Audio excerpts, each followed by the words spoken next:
Tempi rapidi e certi per arrivare alla redazione dei disegni di legge sui quali sarà chiamato ad esprimersi il Parlamento.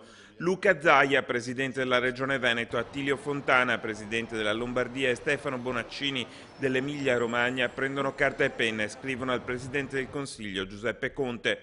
L'oggetto, in alto a sinistra, come si conviene nelle missive formali, fa esplicito riferimento all'iter per l'autonomia. Nel documento viene ricordato il percorso intrapreso che rappresenta un'opportunità non solo per i rispettivi territori ma per l'intero Paese in ottica di riorganizzazione e semplificazione del funzionamento delle istituzioni. Si vada ad adempiere un impegno che è quello di rispondere a 2.328.000 veneti che per il 60% degli aventi diritto al voto hanno votato sì all'autonomia. Luca Zaia, con il tratto che lo contraddistingue, ricorda che c'è una proposta depositata dei primi giorni di ottobre che attende una risposta che è già inserita nel contratto di governo, fondante dell'alleanza tra Lega e 5 Stelle.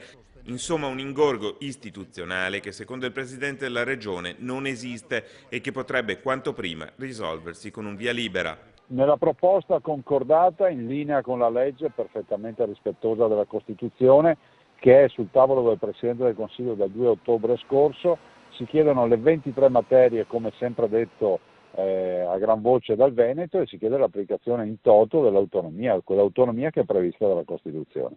Ciascuna delle nostre regioni, scrivono ancora i governatori, nei limiti fissati dalla Costituzione ha cercato quelle peculiari forme di autonomia ritenute le più confacenti ai bisogni e alle caratteristiche specifiche del territorio, del tessuto sociale, degli obiettivi condivisi dalle comunità. Parole alle quali è seguito un vero e proprio appello basato sul lavoro del Dipartimento per gli Affari Regionali e quindi sullo schema che giace sul tavolo dai primi giorni di ottobre. Toccherà a questo punto al Premier Giuseppe Conte la prossima mossa, ma i governatori hanno già fatto capire che si aspettano che il tema finisca in uno dei prossimi Consigli dei Ministri.